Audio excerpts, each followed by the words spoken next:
My name is Cindy Smith. I work at Red Oak Behavioral Health. In the next few minutes, we're going to be talking about de-escalation strategies, including dealing with some people who might not be presenting their best self. So people with some challenging behaviors and how to navigate that in safety, how to look for opportunities within that so that you can both walk away from the situation feeling like we've moved past this. We've learned something from it, and hopefully, the next time we encounter it, it's not going to be as much of a struggle. My name is Cindy. I'm from Red Oak Behavioral Health. I am the clinical director there. I've been with them for 12 years. I started as a school-based therapist. I did school-based therapy in Wayne County for a couple years as well. Then was offered the opportunity to move into administration as a manager 6 years ago. Learned a lot. And then 2 years ago, I took the clinical director's position, and I'm still learning a lot. And this presentation, despite the fact that I do not work face-to-face with clients and parents anymore, is still very, very vital because we are all human and there's potential for conflict in many, many settings. I have entitled this Challenging Behaviors and De-Escalation. So I like to put a positive spin on things, and so I have also kind of subtitled it How to Maintain Safety and Find Opportunities. So that's really what we're trying to accomplish today. Keep you all safe, because when you're safe, you're going to do your best work, both physically, mentally, emotionally, safety, and then find opportunity, because honestly, if I've learned anything over the years, when I'm engaged in some sort of conflict, there's always an opportunity to learn, because there's two different perspectives. And I do not know all. I'm not the end-all be-all to all situations, scenarios. So I really actually appreciate people who are like, actually, but because that's a great place to start just a conversation and growth for both of us. First, we're going to talk about cognitive distortions. Cognitive distortions, Albert Ellis used to call them stinkin' thinking. I don't know if you guys are familiar with that terminology. We all have them. We all, especially if emotions are elicited, we, can approach a situation with some maladaptive thinking. We think that, oh, this person is always this way. What cognitive distortions maybe am I carrying into this discussion? Do I have some preconceived notions about this person, about this situation, about this topic? And then if they're willing and you're willing to meet them at a place somewhere in between, and you can set the tone for that, you can be willing to step a little further in their direction, then maybe they're willing to step toward your perspective, but it does help to move the conversation, the situation in a positive direction. Anybody have any questions about cognitive distortions? Are we all good on any specific ones up here? They're pretty, they're pretty explanatory just by their description, by their name. Emotional reasoning.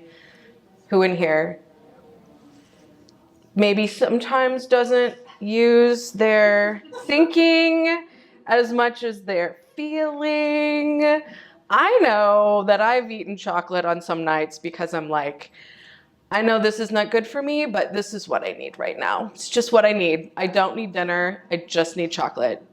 Maybe a little wine. That is definitely emotional reasoning. And sometimes it works. As long as we can also step back out of that and say, maybe next time I'll try taking a walk, or, having a conversation with someone about how my day was difficult. There is one way that I found that has been perfect in every situation where I am feeling distorted, and that is assuming positive intent.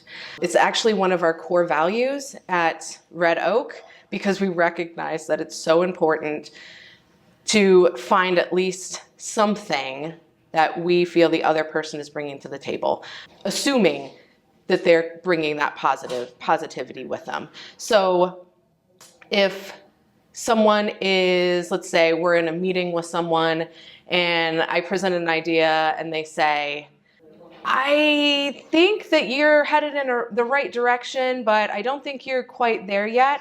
I'm going to assume that they really want to be part of this. They want to contribute. They want to see the project succeed. Also, in a similar setting, if I encounter someone who says, I don't think this is going to work, how could I assume positive intent in that? Because this has taken a while for me. So I'll go, that is exactly the energy that I need to get. I know, right?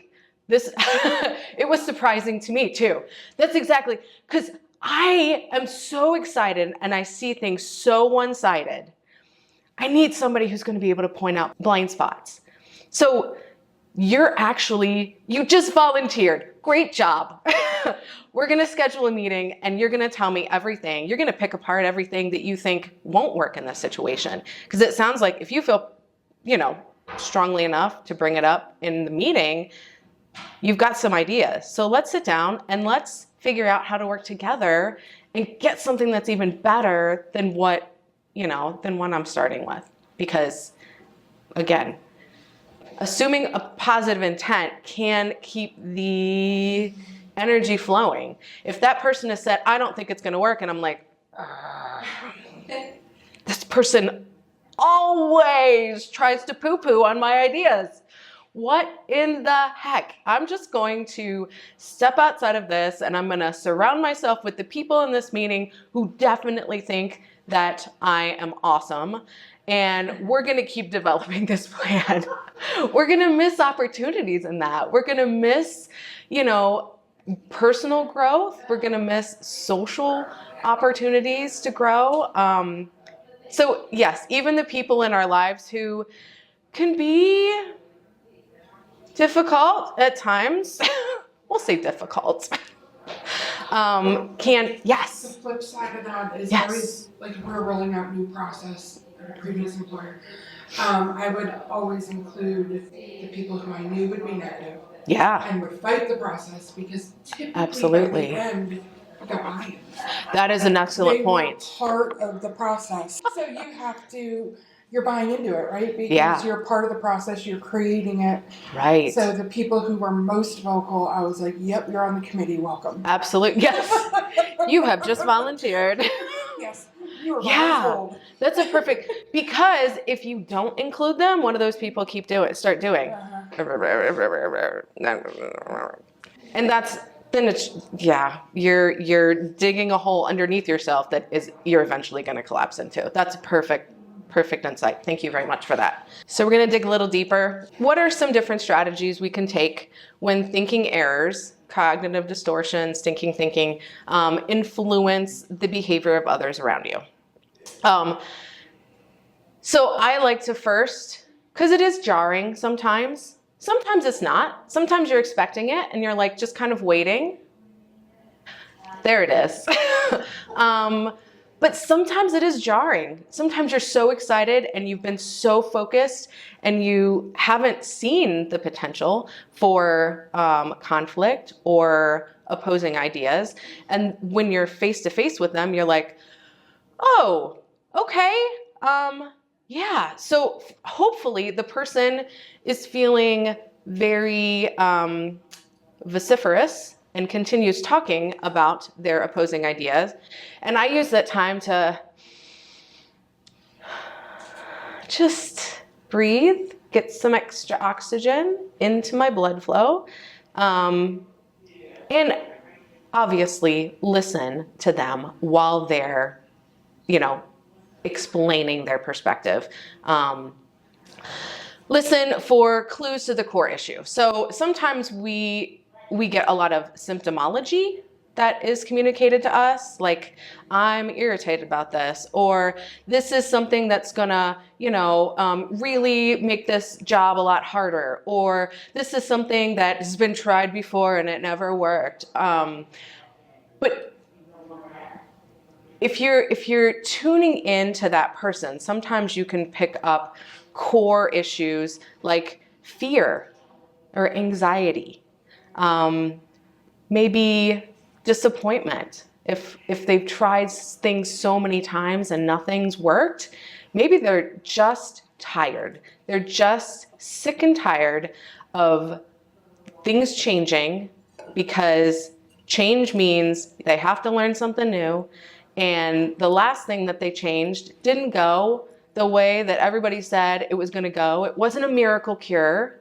So maybe they're just assertive about their perspective and their feelings and their just their concerns. And so sometimes even just listening to people can bring that down 100-fold. You know, you just sit there and you make eye contact and you're nodding and you're breathing and you say, you know what? You're right. That is difficult. That did suck. That was hard. That was something that I wish that you had not had to go through. However, I'm also hearing that you are a really resilient person. You're someone who's been through changes. You're someone who's been through difficult experiences, and you're still here, and you're still standing up. You're still voicing your concerns. You're still willing to be part of the process. And I think if we meet people there, if they know that we recognize those things in them, they're going to be a lot more willing to say, okay, I still don't think I have the energy to do this. I still don't know if this is really going to work, but I will listen to your talking points.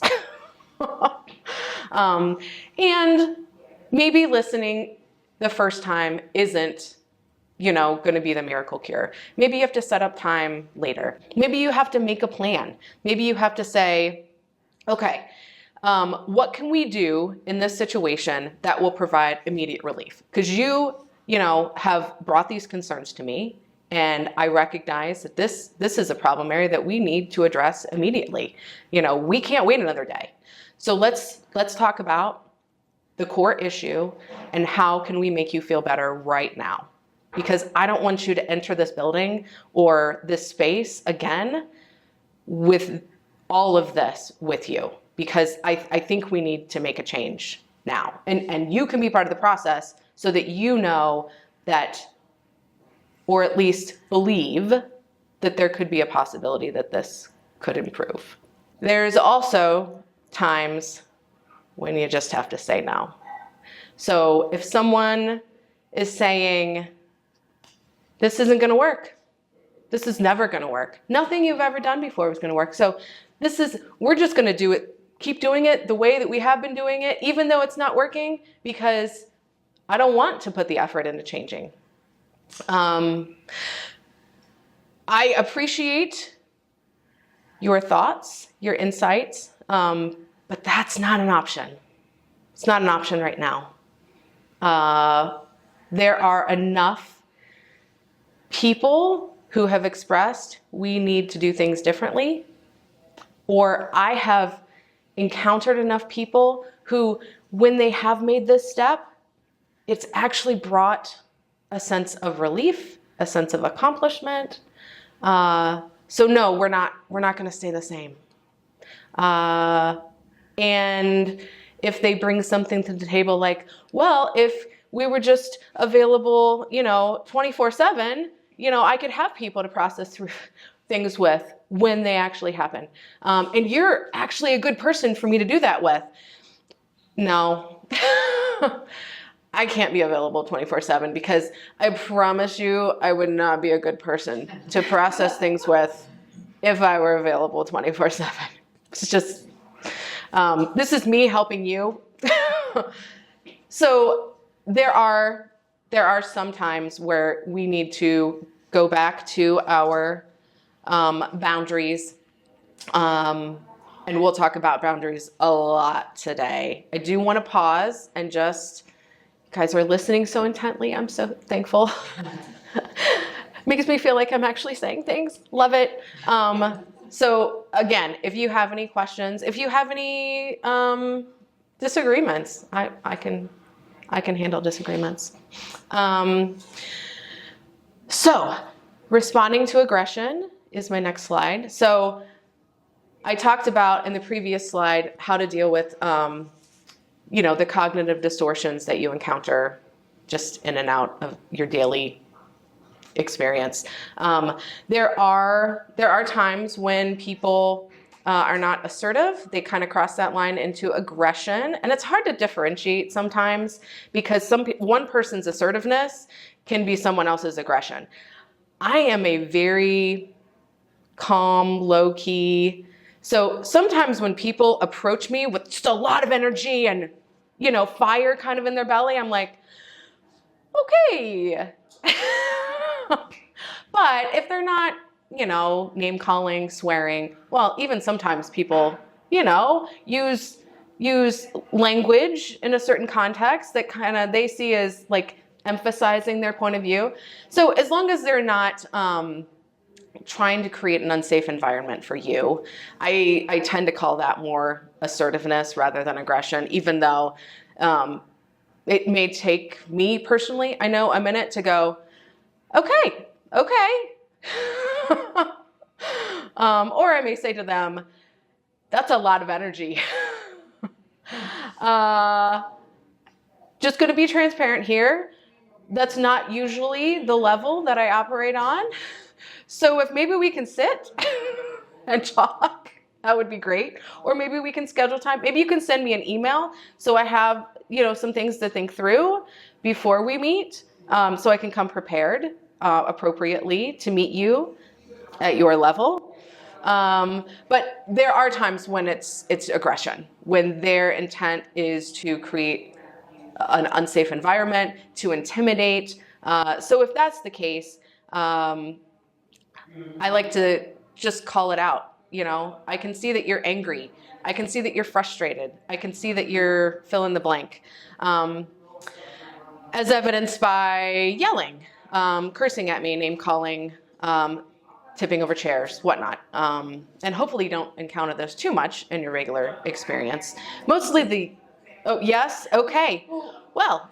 So with residents and families, with residents, we see a lot of mental health and a lot of addiction. Yeah. So I heard there's that. a lot of manipulation. Sure. With the addiction. Mm-hmm. And within that population, if they have family, Mm-hmm. families are harder to manage than the residents. Sure. And then you pile on anticipatory grief. Mm-hmm. So you already have people with poor coping skills. Right. And now you've pulled the rug out. So there is. Last week we have a gentleman who is known for carrying a gun, and we have to have conversations about your behaviors are inappropriate. Mm-hmm. You are not allowed to pound a table. Yeah. Because it's not going how you think it should be. You cannot yell at family members or staff. You may not carry a gun. Yeah. Absolutely. But I think staff don't know how to approach that sometimes. Okay. And you recognize that because of the grief and loved ones declining, they don't know what to do with those feelings. So it's always a feeling of, how do we manage this? Right. Yeah. Yeah. Yeah, certainly. And if I didn't say it before, I think that the work that you all do is beautiful. You definitely are providing support and service to people who have intense needs, both the people who are in the stages of dying and the people who are trying to figure out how to make it through, supporting their loved one, figuring out all the things that go along with that. And you pile on family dynamics. Sure. And And- mental health, and like you said, addiction. Absolutely. Yeah. Absolutely. Absolutely. I think too, Yeah. when you have a family member that is passing, imminently passing, and if you have unresolved anger with that parent or whoever it Yeah. is, and now you know they're leaving Time limit. this earth, Yeah. you kind of get even angrier because you want something from them that you never got or aren't getting. So, Yeah. having been through that myself with some of my parents, Sure. whatever, but you can see that they have that unresolved anger. Yeah. So, I don't know how, we can help them with that, or should we try, or, Well, I mean, listening's always an option. yeah. Sometimes, like I said before, sometimes listening is what they're looking for. Yeah. Active listening, reflecting, and I'm getting ahead of myself, but joining with someone, reflecting, this is what I hear you're saying. Yeah. And it's really heavy. This is really tough.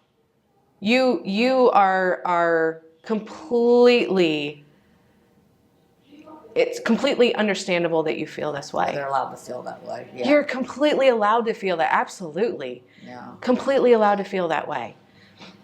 But yeah, not like Holly said, but not to the point where now you don't feel safe. Right. You can't be unsafe.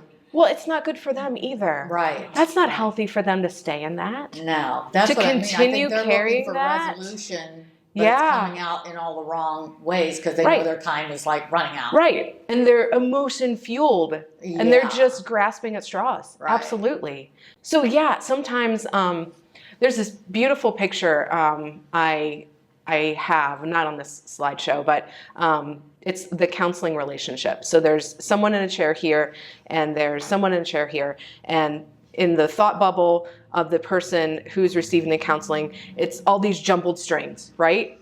And then the counselor is putting them into balls of yarn. I'm like, that's it. Like, if you want to be a counselor, you listen and you try to organize. I hear you saying this. Is that true for you? I hear you have gone through this. Do you think that that is contributing to what's going on currently? Do you want to talk about that? Do we want to figure out a way to move forward from that? Do you want a referral to counseling? Don't be afraid to be like, yeah, this is out of my scope.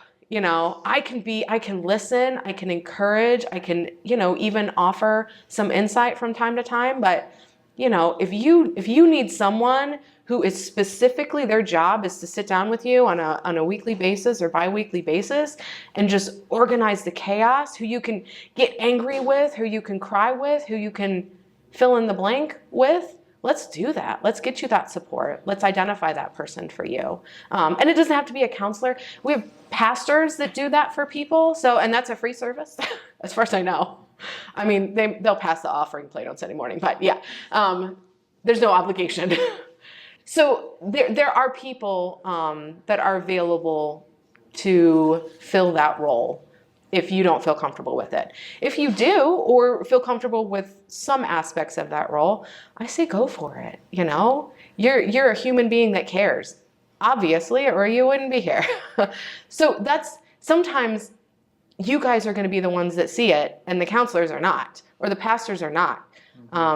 We work in schools, and we tell the teachers that too. They're going to be with you, these kids, day in and day out. You're going to be the person that they trust.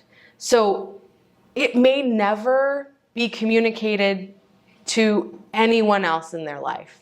Because if you've been a stable force, a structure, a safe place, then you're going to hear it. You're going to hear what this person is dealing with. If you're the face that they see on a regular basis, they're going to talk to you. If they find you approachable and caring, they're going to approach and expect caring. But that doesn't mean that you have to fill any specific role in that situation. You know, there's no, I don't know that the individual has any expectation. I mean, they want to feel better, but they're not coming to you. They're not going, oh, I need to talk to Sherry because she's just going to fix it all for me. Yeah, that's not what they're doing. They're saying, I am hurting and I have no idea where to go with this. No idea. But I see this person and I think maybe it'll help. So if you listen and you tell them, you acknowledge, this is not easy at all. And you may not get that resolution. You may not be able to, in the time that you have left, with the capabilities of the party that is involved, you may never get there. But what's something that you can achieve?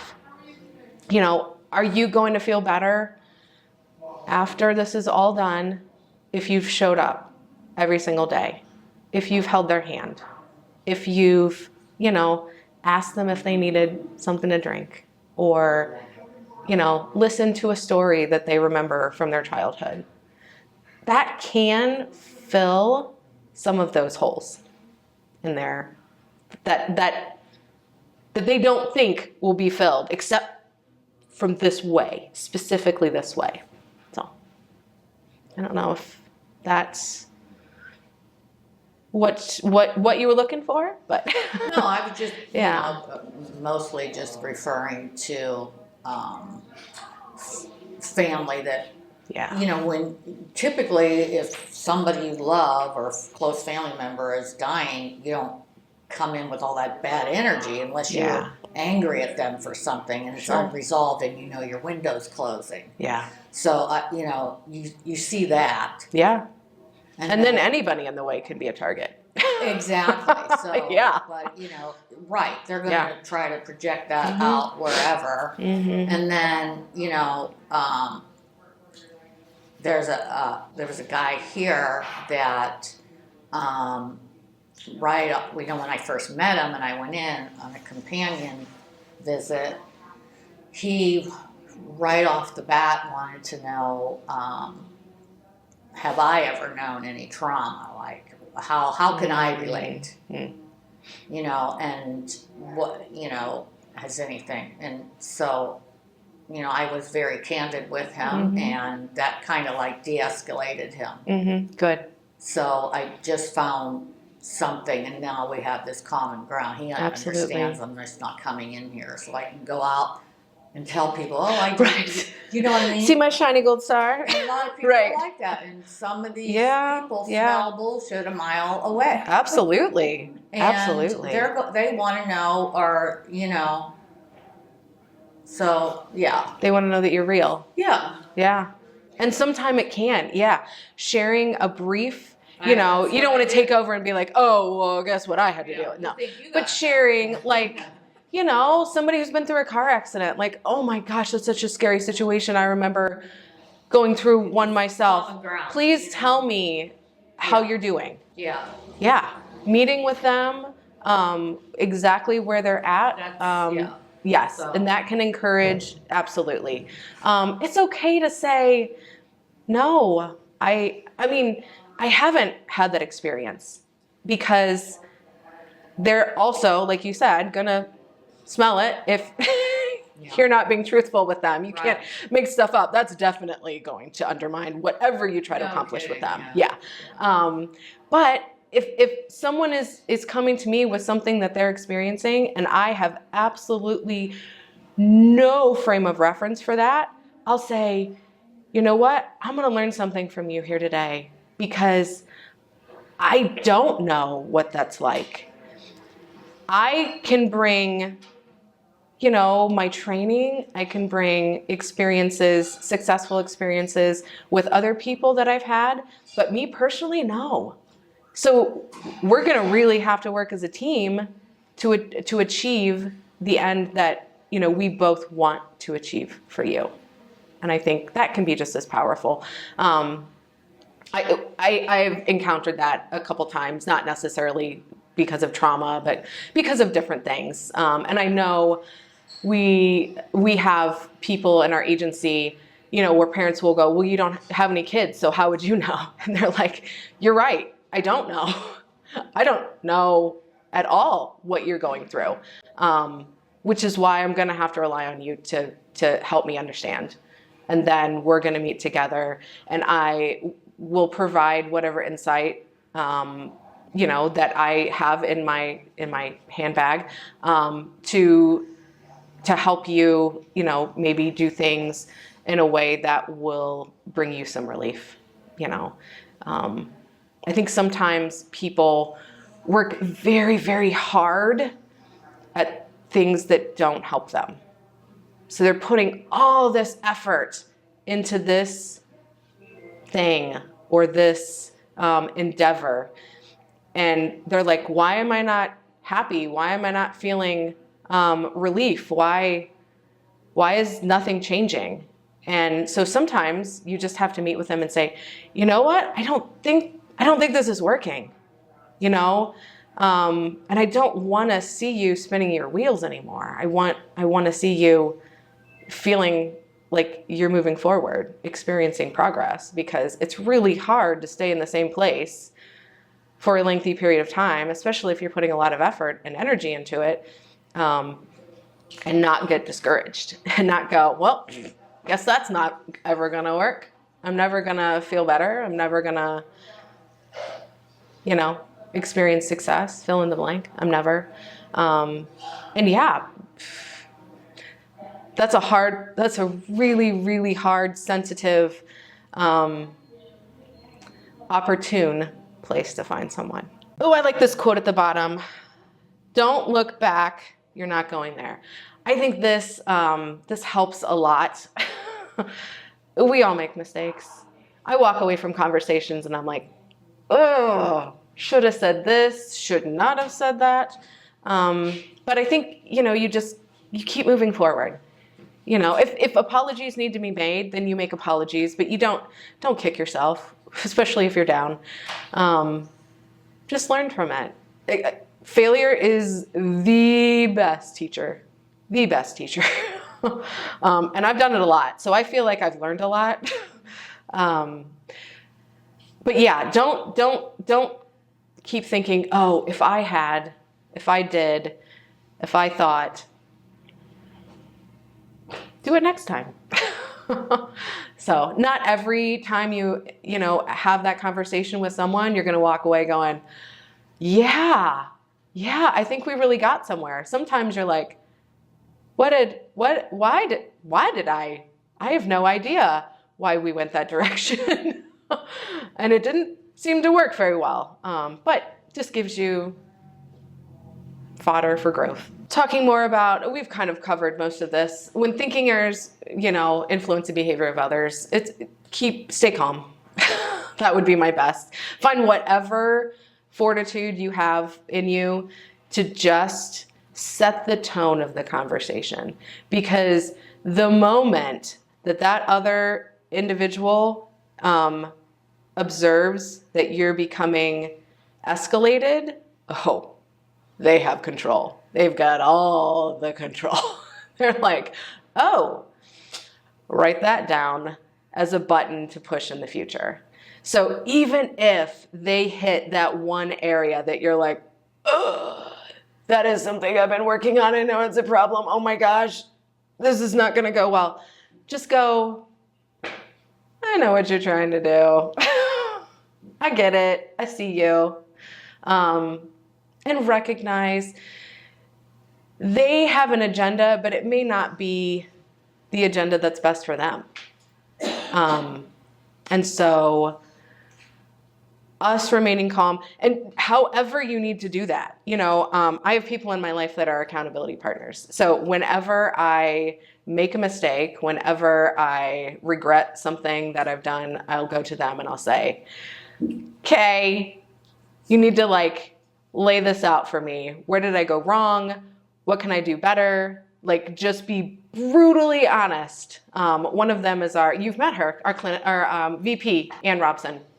she and I have been very close. She's been mentoring me for years and years and years. And we spend a lot of time together. And I don't know if you met Anne, if you picked up on the fact that she is very straightforward. She doesn't,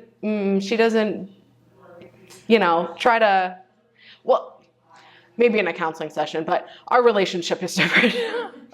So she'll be like, that's not the point, Cindy. Not the point. And yeah, you are responsible for this. So don't try to avoid responsibility in this situation. And I'm like, that's what I needed. Oh, it hurt, but that's what I needed. So yeah, having people in our life that also are willing to recognize that it's okay to be human, and Anne for me is that person. She takes a hard stance when she needs to, but she also is a soft place to fall. If I come to her and I'm like, this was terrible, I did terrible, I don't know how to bounce back from this, and she'll be like, you just show back up and you do things different the next time. You can come back from this. You're human. We're all human. Welcome to the human race. Yes, that is a fault that we all possess. Can you, Yes. So one question. Yeah. Two situations. Yeah, absolutely. So some communication strategies or Need a boom mic, Ron. appropriate. That's right. Or appropriate boundaries for people who with mental health issues that Sure. are not grounded in Sure. reality, right? Absolutely. We see Talking like commonly psychosis. delusions, Okay, delusions. Okay. paranoid schizophrenia. Sure. So lots of delusions not grounded in reality. Absolutely. So some communication techniques or appropriate boundaries for that, but also the same question for people with addictions. Sure. It's always setting that boundary and, we're going to find that 1 inch not quite in that boundary, so now there's a new boundary. Mm-hmm. And a new boundary. And a new boundary. Yeah. And it's difficult because there are certain situations where you want to be like, I know what they're dealing with. We'll expand the boundaries a little bit so that they can still join with us. That's a not advisable place to be, unfortunately, because that's really just going to communicate to them lack of safety. Like, oh, well, I can do whatever I want and get away with it, and this person's just going to keep making excuses for me. Shoot, what do I do now? So really setting those boundaries and join as a team. Decide where are we all comfortable with saying this is the expectation. Make sure everybody's on board, because if one person's not following it, it's not going to work. Because then that person's just going to go to that person. And I think I view boundaries a little differently than I view rules. If that makes sense. So I'm very cautious with somebody with a mental illness on how far we go with rule setting. Sure. If you do that one more time, you'll be discharged. I know they're going to fail. Yeah.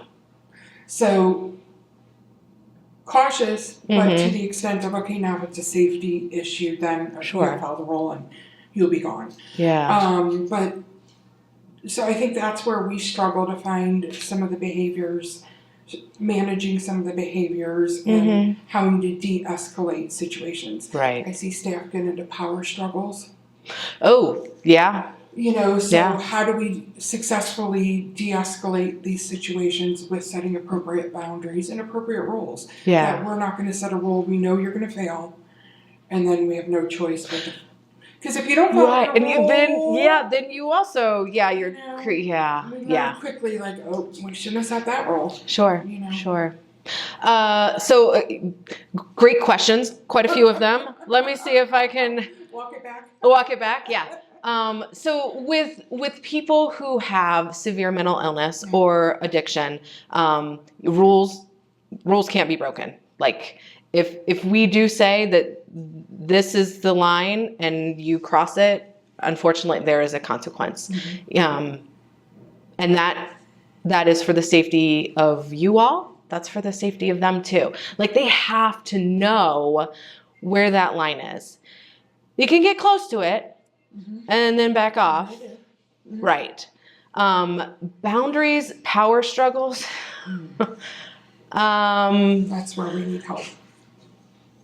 Yeah, a power struggle. Sorry. Can you give an example Yeah. of what a power struggle is, or you've seen, or looks like? It would be more like, okay, you're not allowed in the kitchen, let's say. Sure. And maybe one staff person overnight would be like, yeah, go ahead, get yourself a cup of milk or whatever. And then the next staff person is like, you're not allowed in the kitchen. And then they're butting heads. The staff people are butting heads? And the resident. I was going to say, because that actually sounds like a problem with the It would be inconsistent. We would set a rule. She would go to another staff person and see if she could bend the rule. Sure. And then some staff are like, this is not worth my time. Like, I'm exhausted. Just go get your milk or go get your Pepsi. I don't care. Uh-huh. And then the next person is like, you're not allowed in the kitchen. You know the rules. Go to your room. I'll bring you a Pepsi. Mm-hmm. So then, well, don't talk to me. Sure. And even if the rule was uniformly enforced, she would find another way to punish us. Like, So, like, The way you if talk. said you can't go in the kitchen and she was mad about that, she would block up our toilets on purpose. Like, Oh, I dropped the washcloth on accident. Okay. okay. Yeah. it was a fake story. That was just I left hypothetical. I left a trail of glitter in the hallway. Oh goodness. Yeah. I don't consider those power struggles. I consider that not breaking the rules, but certainly creating chaos. Yep. Yeah. That's it. Because in a chaotic environment, especially if you have some people that respond to it one way and other people that respond to another, which contributes to the chaos, they can keep things going and they don't have to have any responsibility. They can avoid, doing what they need to do. If things are chaotic and people don't know which way to go with this person, they can get away with a lot. So that's their ultimate goal. And depending on the person,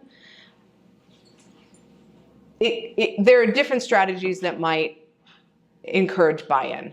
So I've had people in the past, now mind you, most of my experiences with children, which is not unlike adults with mental health. Yeah.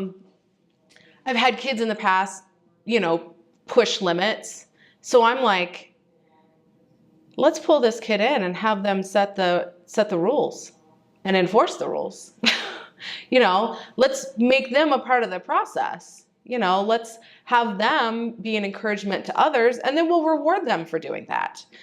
So I don't know if things might not be exactly like that, but if someone who is just creating chaos all the time, sometimes if it's something that can be ignored and you can just go on with your day. Now, mind you, they will up the ante, but if you have the fortitude to ignore those negative behaviors and just be like, oh, that's just whoever, Mary.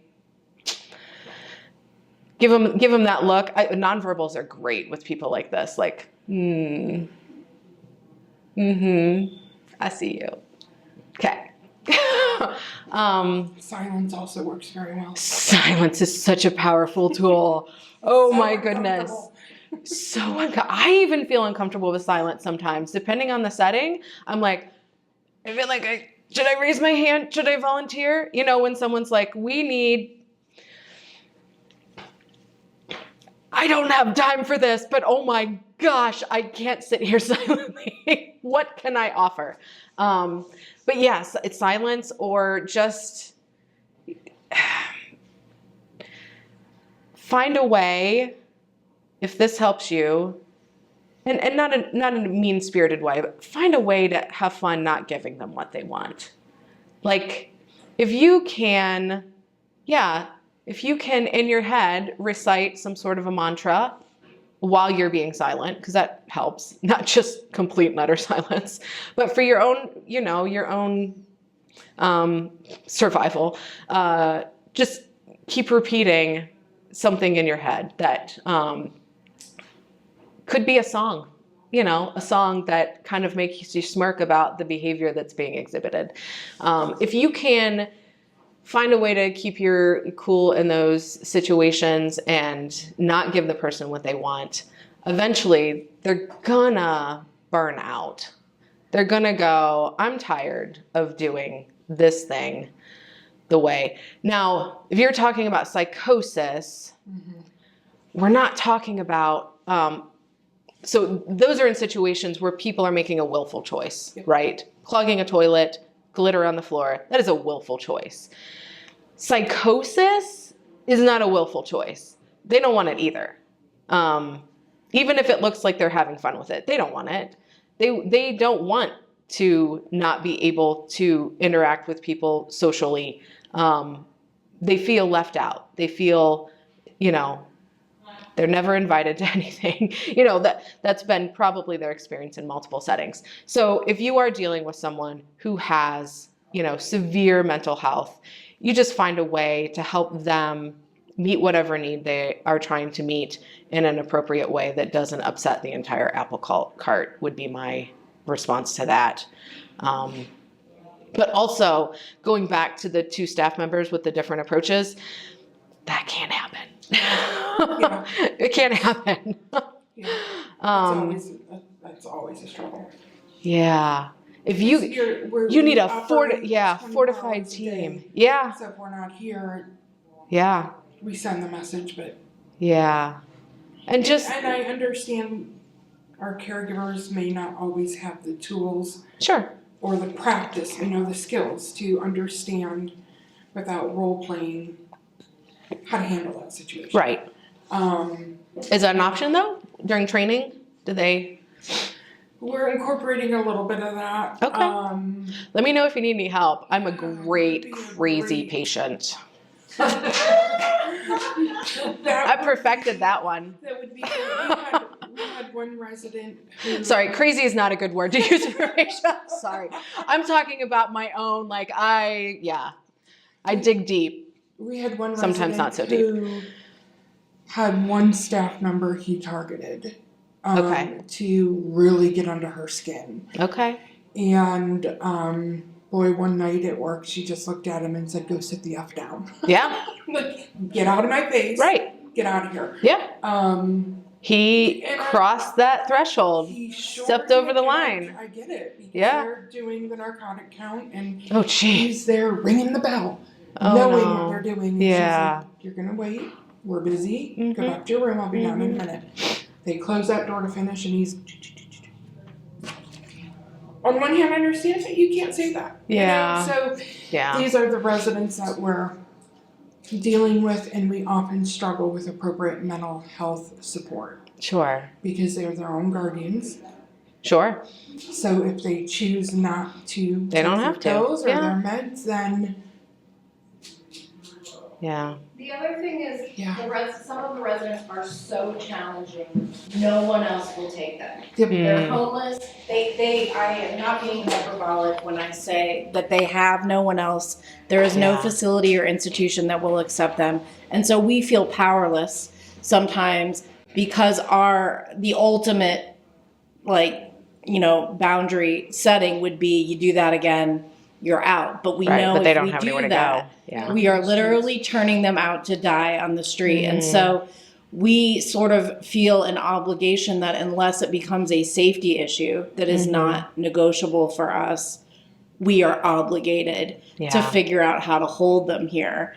And so we oftentimes find ourselves interacting with people that even our most skilled, experienced staff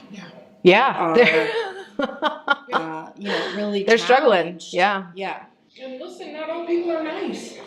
Oh. Right. It's not personal. You can say whatever you want to me. Right. I don't care. Right. However, I'm going to say to you what you're saying is not appropriate. It's not appropriate. And I'm going to walk away, but not everybody can do that. And I understand that, but listen, we have to find ways to not take it personally because it's not really directed at you. Right. Right? It's their illness. Absolutely. It's Right. their inappropriate coping, and some people are just jerks. Yeah. Sure. Some people Sure. mean. I mean, some people. Yeah. You go into a nursing home and you have mean old people. Well, they were mean Sure. young people too. Yeah. Yeah. You know, like you don't just turn. turn mean one day. Yeah, I go to a nursing home too, and I do find that, Holly, and some are so super nice, and some are super not nice, and I'm thinking you were probably like that. You know, mean people are little, and they grow up, and they grow old. There were at least pieces. Yeah. Yeah. I know dementia, you know, my Gigi has dementia, and my mom cares for her, and she has made the comment multiple times, if my Gigi were able to see herself now, she would be so embarrassed. Yeah. So embarrassed. So sometimes there's aspects of that, you know, failing faculties, pain.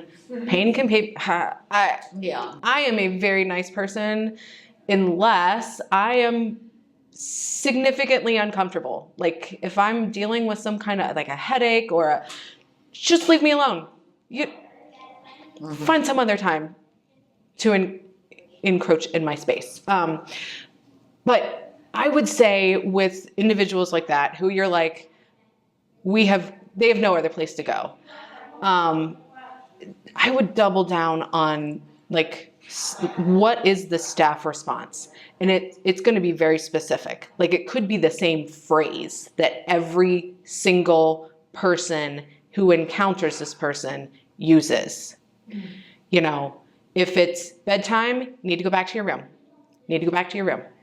You need to go back to your room. You need to go back to your room. If it's, you know, they want something, specific food, drink, you know, extra pillow, whatever. I'll get to that as soon as I have a chance, or I'll get to that within the next 15 minutes, you know, or whatever that phrase is. Everybody has the same phrase to the point where eventually they're going to be able to recite it themselves. Like they know if they come and ask for this, they know exactly what the response is going to be. You need to go back to your room. I'll get to you in 15 minutes.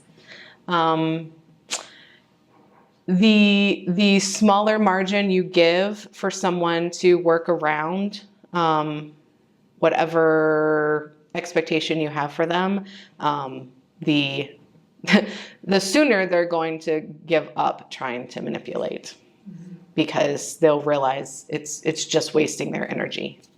Yeah, especially if you remain calm about it. Go back to your room. Go back to your room. You need to go back to your room. Go back to your room. Right? And you're laughing, but so I'll have a straight face, but when I'm saying that to people, in my head, I'm also chuckling. Yeah. Like I'm chuckling because this is where we've had to get to with this, you know, and it's working, but good golly, I feel like a kindergarten teacher. Maybe not, maybe even a preschool teacher. Like, this is where we are. Did I miss any? You threw a lot at me. That was great. Those are our biggest challenges. Yeah. It really is going to come down to the strength of your staff. The more you all work together, you know. You don't always have to have, you know, like a solid line of people with great fortitude. But if you have people who maybe are not as strong in certain areas that have other people who they can connect with and rely on that are strong in that area, then that can make a big difference. You know, if they feel supported, even if they might not be 100% on board, like this is not my personality to do this, that it can still work. Yeah. Oh, passive aggression. Oh, Honestly, I'd rather someone just come out and be like, I don't like you. You need to change. This is not working. Than someone be like, that's a nice skirt. Is it a skirt? Change your hair. Did you? Right. Well, the second part is aggressive. Like, that's an interesting choice. We had a resident do that to one of our caregivers. Did you change your hair? I don't like it. You are entitled to your opinion. Thank you for sharing it so freely. Go back to bed.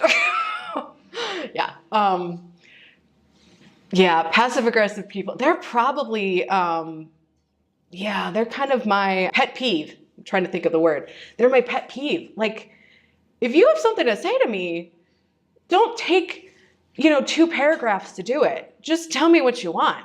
Don't try to butter me up and then, kind of sort of like get a dig in there and then, do a backwards apology to it and then finally arrive at the point like, this is what we need. Like, I don't have time for this. I don't. So with passive aggressive people, tell them what they're doing. I think you need something, but for some reason it's not clear what exactly you need, because they know what they need. They know what they want. They just want you to figure out what they want without them having to have to say it. Invite honesty. Could you give me more information so I can help? We talked about manipulation. All of these new words now. Gaslighting. What are some of the other ones I wrote in here? Oh, using charm or flattery, shifting blame. Oh, well, that actually wasn't something that I did. It was something that this other person did, and I was there, and I know I should have done something about it. No. You were an accomplice. Let's just be straightforward about this. You knew that you shouldn't have participated, and you did, and so now we're having a consequence or a conversation at least about that. Triangulation. Oh, let me pull this. This other person has a totally different perspective on this. No, you're dealing with me right now. I'll talk to that other person later. I don't need them as part of this conversation. Strategies for that. Ask for clarity, like I mentioned before. Set boundaries. We talked about that. Make I statements. I feel frustrated when you fill in the blank. When you don't talk to me about a problem that you're having, but talk to everybody around me about the problem you're having, even though I'm the one who can actually fix the problem. Could you please tell me what's going on? Because it makes it more difficult for me to help you when you do that. You're just prolonging your suffering, honestly, if you try to manipulate. Like, we can fix this right now. Okay. Oh, problem saturation. These are also hard people. People who don't see the opportunity in anything. Everything's always a problem. If you offer them a solution, they'll poke holes in all of this, the solution, even if they're not actual holes that can be poked in the solution, they'll just make them up. And you try to fix all the holes and they're like, oh, but what about this and this and this and this? And you're just like, what do you think you should do in this situation? Obviously, I am not having any impact in influencing you, encouraging you in any of the ideas that I have. So your turn. Engaging the disengaged. This is another tough one. Those people who, we all have that gut instinct that when something's just not right. And so you'll have those individuals that are not talking to anyone or talking to the right people, the people who can actually help them. And, maybe it's because of fear, maybe it's because of previous poor interactions, but just trying to build rapport with those individuals in any way. You know, it can be nonverbal rapport, just a smile to begin with, and then asking them, you know, benign questions, not anything about what they're dealing with, but what do you think about this weather? It's almost April and it's 30 degrees this morning. That's ridiculous. Why do we live in Northeast Ohio? Or what are your favorite things to do? What are your least favorite things to do? Some people like to talk about things that they don't like more than they want to talk about things that they do like, which is fine. They're still talking. And set expectations. If you need them to do something, I need your decision about this by this point. If you don't want to weigh in on that, on Friday, we'll just move in this direction.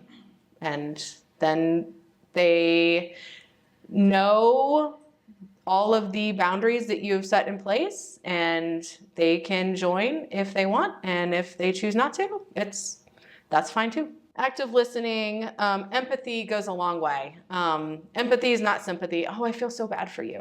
Empathy is, wow, that's hard. Wow, I'm feeling that in my chest right now. I keep hitting my microphone. I'm feeling that. I'm in my gut, in my chest right now, and I didn't even go through it. That is hard. Let's talk.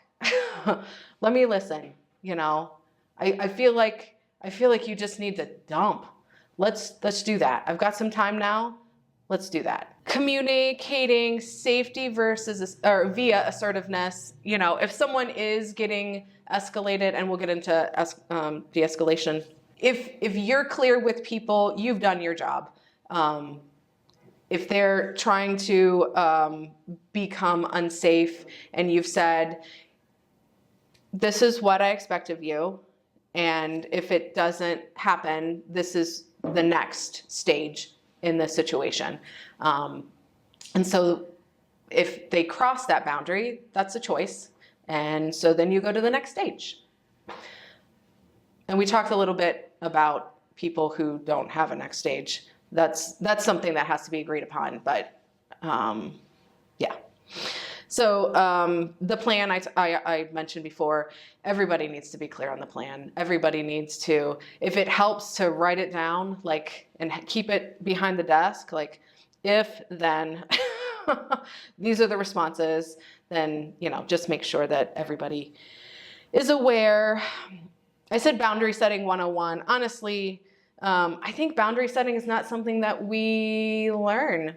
We're not really taught. We're taught how to respect other people's boundaries. We're not really taught how to set our own. So 101, that was kind of just a joke. Establishing boundaries, you got to figure out what you're comfortable with. So if your comfort level is not the same as the people around you, it's just a matter of making sure that they're aware. Like, this is not an area where I'm going to be my best, because I'm not comfortable in these kind of discussions, in these kind of conflicts. So could we figure out a way that I can do this job, perform this responsibility,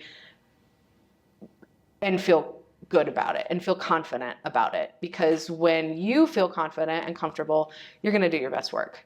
That's not to say that, you know, they're going to be like, oh yeah, that's okay, you can show up anytime, and you can take breaks whenever. That's not going to happen. But you can say, wow, it is not a strength of mine to be assertive with people.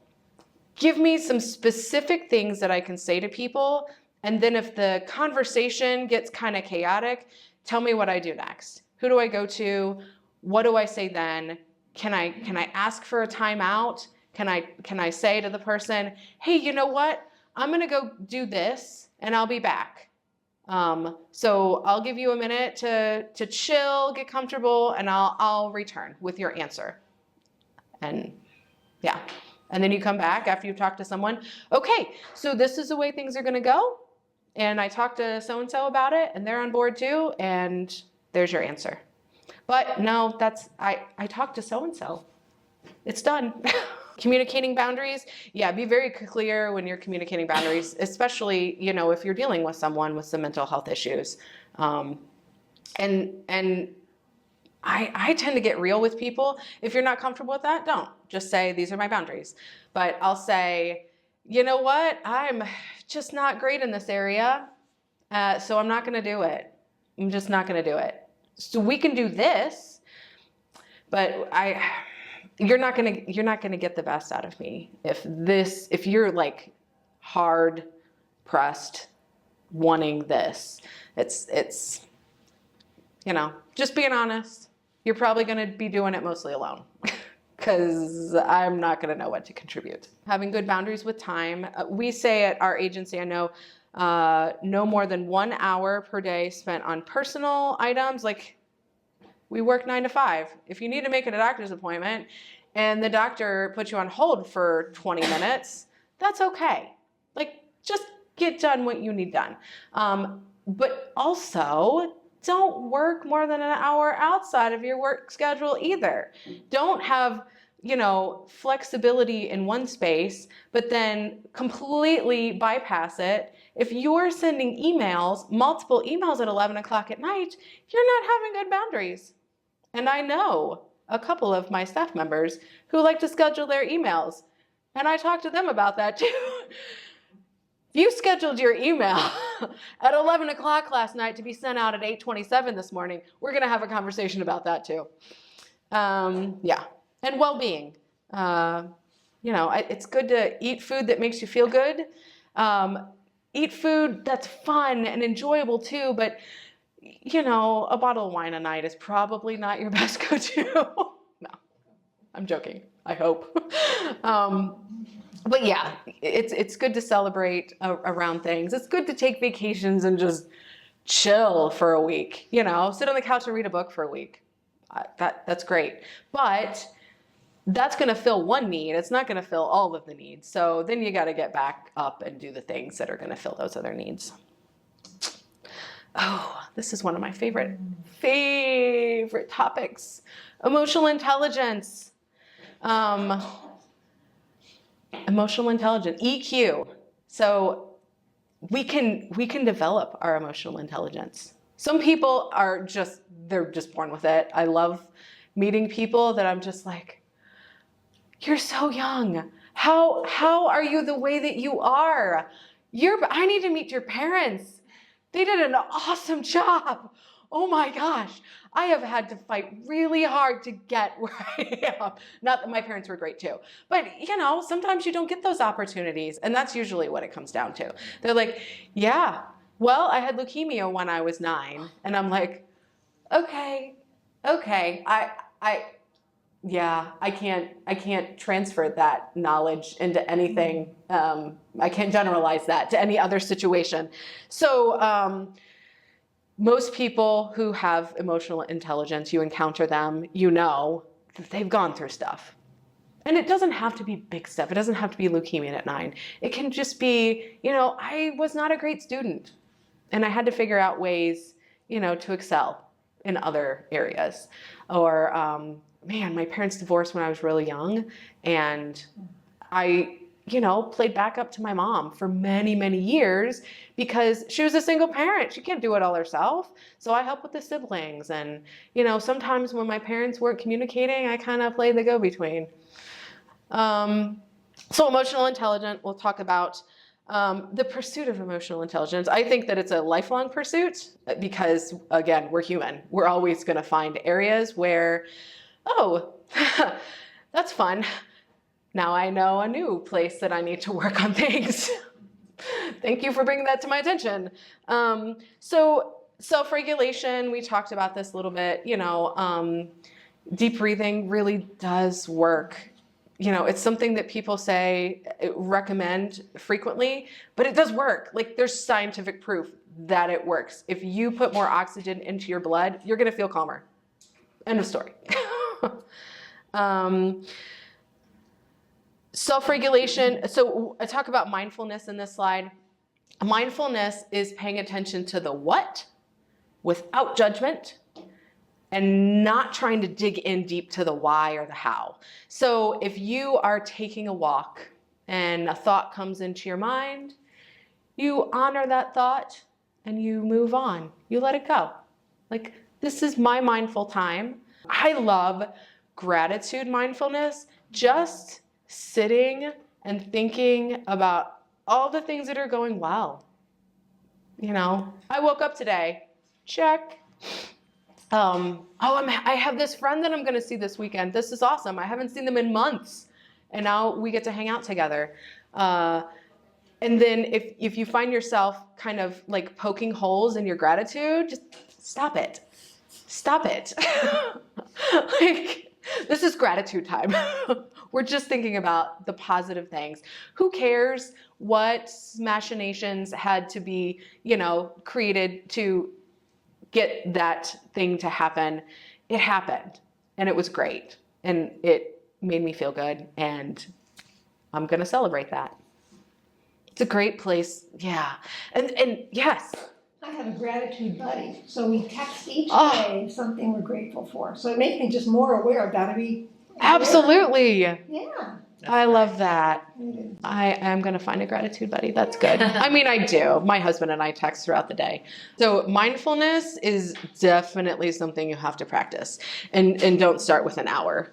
Because I would fall asleep, honestly, if I tried to be mindful for an hour.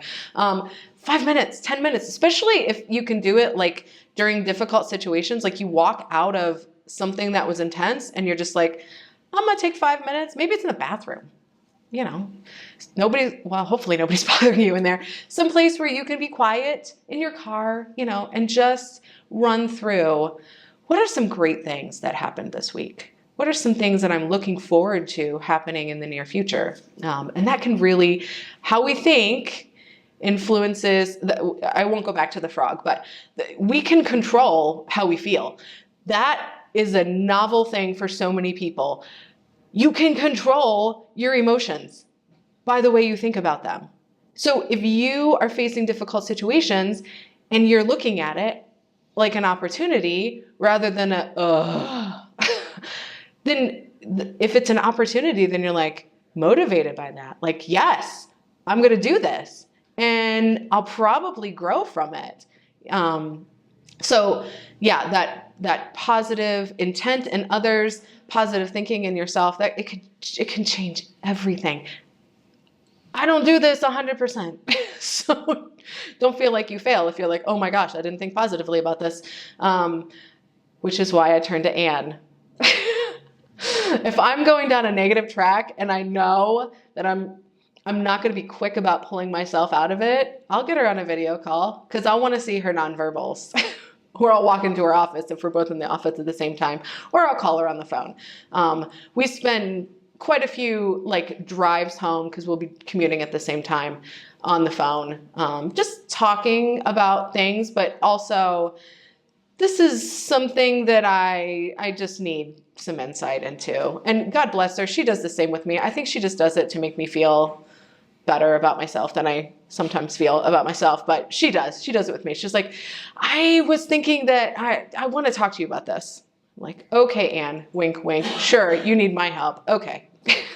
I hope she has people in her life that are further along in the process than I am. Self-awareness. We talked about this when I was talking about boundary setting. Being aware of what you're comfortable with, what things are your triggers, having plans in place if you do encounter things that are triggering for you. Challenging negative thoughts. Recognizing how awesome you are. I think that's important. And again, with the mindfulness, there's no challenging that. Like, you are awesome. That's a baseline. Yep. Even Superman had kryptonite. So we are going to fluctuate between, different planes of exhibiting that awesomeness. But in general, baseline is awesomeness. We're here. We're wanting to care about other people. We're wanting to join socially. We're wanting to further our education. We're wanting, we're pretty cool. I feel pretty cool some days. Other days, I need to talk to Anne or my husband. Oh, I love this. I know it's cute, but read it. I'll say it. Some people should calm down, take a deep breath, and hold it for 20 minutes. That is an excellent mantra to put in your head when you're dealing with a difficult person. Just think of this picture of this cat, like, I wonder how long they can hold their breath. So it's probably not appropriate to smile when someone is being difficult. But yeah, it's a fun. So I wanted to include the zones of regulation. It looks very childlike because it is. This is for elementary school kiddos. It's just just being aware of the fact that there are certain zones that need certain interventions. So if you are in the blue or the yellow zone, that's generally a zone where you can enact change yourself. You might not need help outside of that.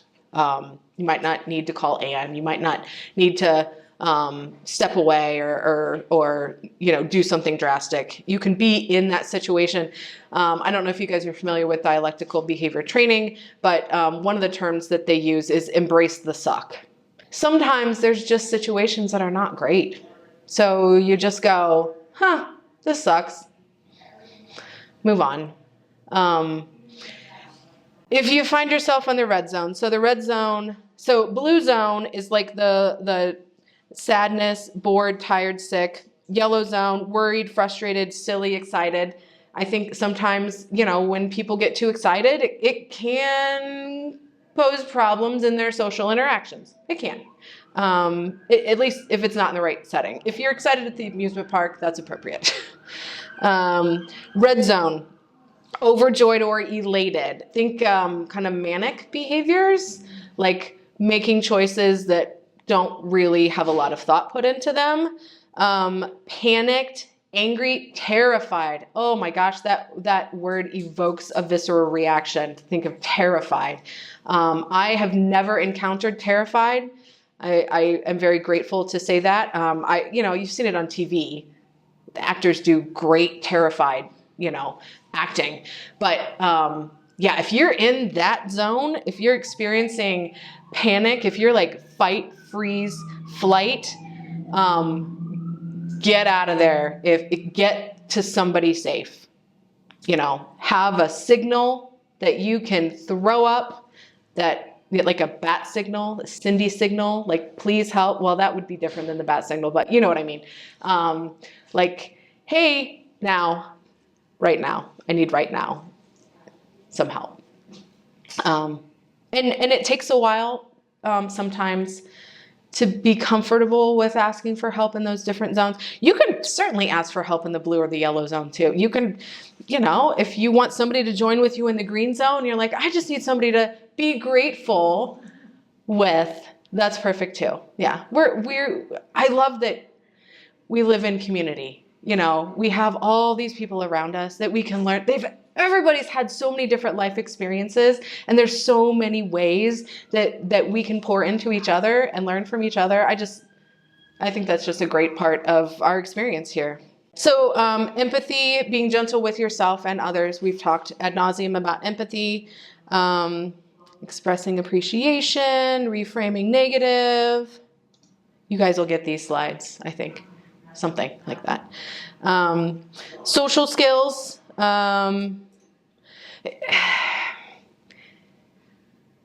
Sometimes, I won't say baffle. I am surprised periodically when I encounter certain people with social skill deficits that I don't anticipate. But it is a good reminder that not everyone gets the same training or has the same opportunities for growth in those areas. So sometimes we do have to self-correct and oh, okay, well, I guess I'm approaching this differently than I anticipated I would be approaching this.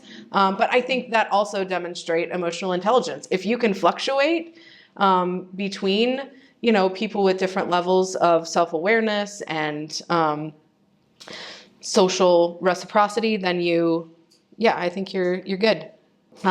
So heard is the method. There are different here, empathy. We'll get to I can't think of them all off the top of my head. So active listening.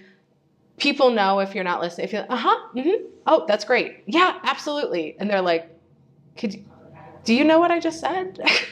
But eye contact, repeating in your own way of understanding and asking for clarification, like ideal active listening. Honestly, people are surprised by that usually when you use it because they don't get active listening on a daily basis. And maybe they do if they're here, but outside of here, I probably encounter it more because I work in mental health and like all the people that I work with work in mental health. So that's nice, but you're not gonna see it at the grocery store. Usually you don't really see it at church either. I'm just gonna put that out there. So it's not a skill that people, but they might not actually be taking it. They might be formulating a grocery list or thinking about, plans later in the day. So a lot of times when people are speaking, the other person will think about what they're going to respond back. And like, if they have an immediate answer, you're like, I feel like maybe you didn't grasp the crux of what I was trying to communicate. But some people are just really good at thinking on their feet too. So I don't want to be too judgmental about that. Let people say their piece until they're done. If you don't have the time to do that, if someone catches you and you're like in the middle of something, you can interrupt and say, hey, can we schedule a time to finish this conversation? Because I actually have to get this done. It has a time limit and we can come back and address this, later. Reflect, clarify. Keeping a active listening posture. This is not an active listening posture. This is not an active listening posture. But, if you're sitting in a chair leaning forward, like I need to get closer to make sure that I'm hearing what you're saying. Or I even sometimes, I don't have pockets today, but I'm one who's very comfortable like putting my hands in my pockets. But that honestly opens up my posture and I'll stand there and listen and just have my hands in my pockets. It also keeps me from doing too many hand gestures. So there's that too. Empathize. We talked about empathy already. Validate. Genuine concern. People are going to know that you're faking it. Keeping an open mind. So can it be difficult to empathize with someone who has placed themselves in the situation they're currently in? Drug use, and now they have a conviction. They drove around a car without a license and the police caught them and now they have charges. You can still empathize.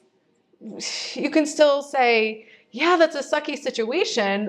I typically follow it up really quick with, what'd you learn from it? Because it is hard, any difficult circumstance that you encounter is going to make life, challenging for a while. So you can meet people wherever they're at with that and try not to be judgmental. Just, kind of forget what happened prior to that and really focus on, okay, how do we get you through this now that this is where you have arrived? Assess. We talked about, that kind of gut inclination. Something's kind of off, or I'm picking up that this person is not okay today. So obviously if someone's standing like this, or like, if they're pounding the table, that was loud. It's going to be very evident how they're showing up that day. So if you are observing that now is not the right time to talk about this concern, you can say that. you know, I want to give you all the time that I can for this. Let's meet at 2:00 today or whatever, whenever you're available. Let me take care of some things that I know that I have to get done off my plate, and then I'll come back and we can talk about things. Or just be straight. Like, I don't think that you are in the place to really work together on solving this problem. So we need to get you to that place.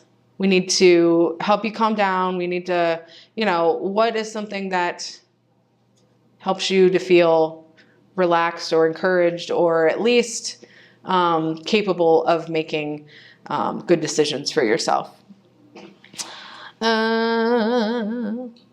We talked about identifying the core issue. The symptomology is what you're going to see, obviously, but the core issue is going to be some sort of emotional, either emotional response or a thinking error, which will also contribute to the maladaptive emotional response. So figuring out what is the heart of it, and that will actually, you'll have, things that you can do in that situation instead of just trying to put Band-Aids on everything. That you could do a little bit of that too, but also, need to address the thing that's really the problem. Potential risks of, verbal de-escalation is someone may not respond to it. They may become more escalated. Maybe they'll be like, I know what you're trying to do, and blah, blah, blah, blah, blah. So in those situations, you need to say, okay, well, we'll get to that. Respond. I'll tell you what you're going to do as soon as I get to the D. Maintain authority. I talked about how to maintain authority by just your posture, your tone, your responses. If someone is being irrational around you, you got to double down on that rationality. You're going to be like basic, like this is where we have to be.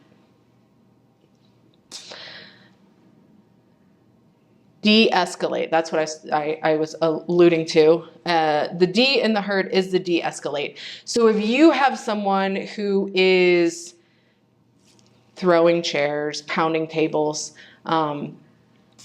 you have to have a plan for those situations, and I'm sure that you do. You have to make sure that everybody knows the plan, that everybody is on board with the plan, even if maybe they were not part of the creation of the plan, or make sure that they understand the reason that the plan is in place, and that they're bought into enacting the plan. I'm assuming there are more than one people in this building at all times. So have somebody to, no? Night shift. Oh, not night shift. Okay. So who do they call in the evenings if somebody, do they call the police? Mm-hmm. Okay. So they call the police. Panic buttons and... Oh, yeah. Okay. Perfect. Panic buttons. So when I would have people that were escalated around me, I'd always make sure that I had an escape. So I would never be over here in the room. I would always be over here in the room. And, oh, sorry, the camera has to, over here. Make sure you have a way out. Don't put yourself in a corner, especially if someone's physically aggressive, displaying physical aggressive tendencies, like the banging of the table or, the pushing over the chair. You're not going to be able to think. The door is open. Yes. Yep. You're not going to be able to think rationally in those situations if you feel like you're cornered. Like you have to be. Yeah. You have to have an escape plan. We talked about call for assistance. Provide reassurance. While being directive. So, and this is another time when you kind of get into that like broken record routine. Hey, I would love to talk to you about this once you lower your voice tone. I would love to talk to you about this once you can show me you can sit in a chair. I would love to talk to you about this once fill in the blank. If you, and if they try to engage you to, talking about the situation, I would love to talk to you about this. Like, don't let them pull you in, because then you've handed over power. Make sure that you are the person that is dictating the terms of their de-escalation. Like, they don't get to tell you, I'm calm now, we can talk about, once you sit in the chair, we can talk about this, not a problem. And then even when they do that, they're like, fine, sit down in the chair. That is awesome. Thank you so much. Test it, because you also don't want to start, they've met the bare minimum of what you've expected, okay? So test it. You know what? Actually, I decided, let's sit at this table instead. Can we sit at this table instead? That'll be a good test to see if, if the person then gets up, knocks his chair on the floor, you're like, okay, yeah, we're not ready yet. And then once they finally do sit in the other table, that's great. Thank you so much. Could you go pick up that chair and set it back up? And they will get to that place, because nobody can maintain that long term. They're going to get tired. The adrenaline in their system is going to burn out at some point. And they're just going to be not passive, but, maybe even a little lethargic, because it does take a lot of energy. And then that's the point where you can go, I am so sorry that whatever happened to get you in this state. Let's figure out a way not to have that happen again, because it's not healthy for you. It's not safe for me. And I think that the two of us together can be the best people to enact change in this situation. So that's the last one. I talked about a lot. I feel like there's probably a lot of things that I did not address. So any questions by anything we talked about, anything we talked about, anything else, any comments, any feedback? That's great. Oh, Thank you. Thank you. I do have my business cards up here. Let me be your phone a friend. Text me your name and how I know you before, but if you have questions, I get a lot of phone calls. But yeah, I would love, I really am passionate about emotional intelligence, especially making sure that people who are helping other people are safe, have all the tools that they need in order to maintain that safety. So yeah, let me be part of it. Yes. You shared so very much. It was really excellent. Oh, thank you. Can we get a printout? Yes, absolutely. Would you like a printout? Yes, I can drop off a printout of the slides. I'm also going to share. Yeah. No, email is fine. Either or is fine. Yeah, because Yeah. I need to refer back because there's such wisdom there. Thank you. Covered a lot, Thank you. really. I did. I think you were here when I said it earlier, but I'll say it for the entire group. This process was really good for me too. Like, it's so good to refresh on these skills. And it's good to recognize, okay, I've made progress in this area, but I've still got ways to go. So yeah, we're all just figuring it out together. So, all righty. Thank you as well. Thank you as well.